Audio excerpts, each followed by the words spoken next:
Looking at the FX space, of course, this week is going to be interesting because Donald Trump, it's his first week. He was the one that instigated the big rally in the dollar. That started to come off quite a bit recently. But the question mark is that overdone, and actually should we be getting back onto this dollar strength story once more? Well, I guess it depends on the market you're looking at. If we're looking at euro dollar first and foremost, you can see that actually the dollar continues to lose out against the euro dollar. You can see here on the 4-hour chart that despite the fact that we broke lower from this wedge pattern, we have broken higher once more. And I guess this is something that I guess serves as a lesson to an extent, that we've got a pattern that is a bearish pattern. We've got the breakdown from that pattern, which would essentially make you think that we're going to see the follow through from that. But I was mentioning the importance of the fact that we didn't break this 105.79, and that meant that I had less confidence in the breakdown than if we had broken below that level and then rallied up. So we came into the 76.4, sold off, but then actually rallied up, broke out this 107.10 area, and now we've come into the 76.4 retracement from the deterioration from 108.74. So that could be a very interesting area for shorts. We essentially, if we look at that 108.74, we take it out to the daily, the 108.74 is this level, and as such we have got this very clearly defined downtrend on the daily time frame that has been lasting, you know, almost a year.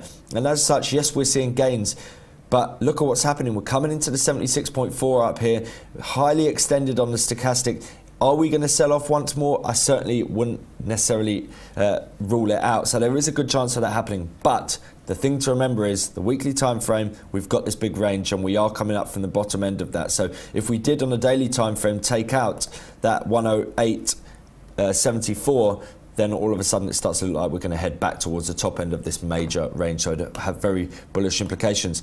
This is cable. Now, I just wrote a piece at the back end of last week about the potential for us to be seeing a bottom for sterling. And you can see here, actually, it's starting to come back into strength. We had trend line support, hold up, previous resistance, turn support. We broke through your first swing high, the major swing high, 124.33 today. And as such, it looks like we should be seeing further gains in the tank for cable. So I'd say this is more a sterling strength story than it is a US dollar weakness story. But certainly for the time being, I do expect further upside, and it's just looking for the creation of further higher highs and higher lows. But certainly now that we've come back down, came into just 120.82, we've rallied out of that, we've formed this bottoming pattern.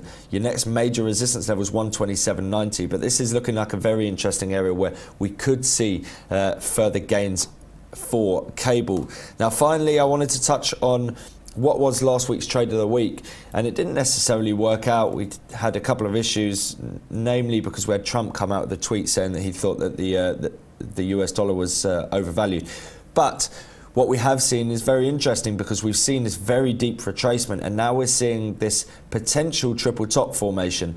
So I would say, given the fact that we've got a potential triple top with a neckline that is only slightly marginally below the 76.4, and if I was to get the 70% on there as well, there we go, get onto the 4-hour chart, we can see that 70% is pretty much at the breakout. So we could see the neckline broken at the same point we could get to 70%. So that would give us more confidence that actually we could be seeing a top here. So wouldn't necessarily be getting short of this market right now, but a short upon an hourly close below 71.25, that would be very interesting, because you'd have the completion of a triple top at the same point that we actually have this 70% retracement, which gives you that 2-to-1 trade for a move back down to 68.62 versus a move up above 72.39. But for the time being, let's wait and see how this one plays out and whether we actually do see that break lower for Kiwi dollar.